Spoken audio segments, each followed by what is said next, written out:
Title: The Cost of Letting Go. She called me in a panic. Her voice cracked through the phone like shattering glass. Please come back. I need you. Everything is gone. I didn't rush. I leaned back in my chair, let her drown in her own silence, and whispered, "You should have thought of that before." 2 months earlier, she stood in our kitchen, a glass of wine in her hand, eyes colder than the marble counter she leaned against. "I don't need this anymore," she said. "Not me, not us, not the 15 years we built together." Her father had just died. She'd inherited $5 million. And with that money came clarity, or at least that's what she told herself. She didn't lie, didn't sugarcoat it. She looked at me like I was a worn-out coat she'd finally outgrown.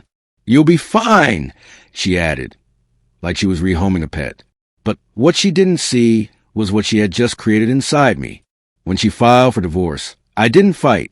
I nodded, signed, sold a house she thought she'd keep. A clean break. It looked like surrender. But while she celebrated her new freedom, I stayed quiet. And silence? Silence is dangerous. I moved into a small apartment.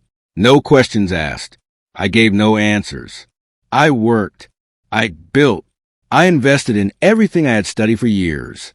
She thought she left me behind. But death doesn't come that easy. 3 months later, I called an old friend, Marcus, forensic accountant, sharp as razors. I didn't need his money. I needed his eyes. Together, we traced the flow of hers, the accounts, the trusts, the investments.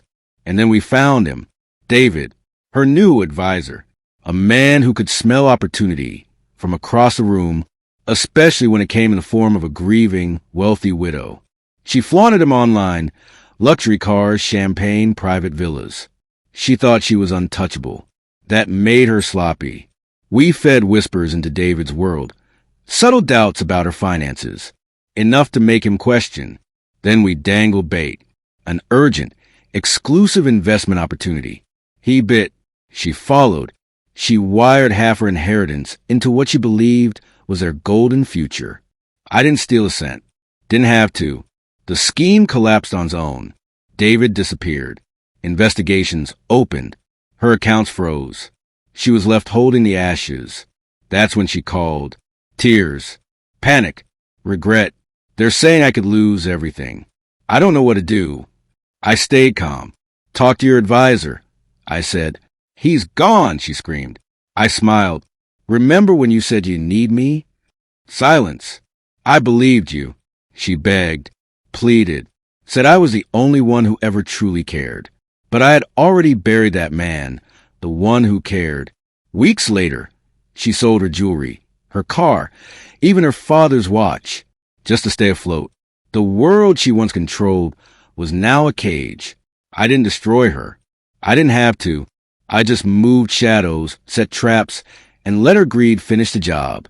And me? I wasn't the broken man she thought she left behind. My investments had tripled. I bought a new home, quiet, secure.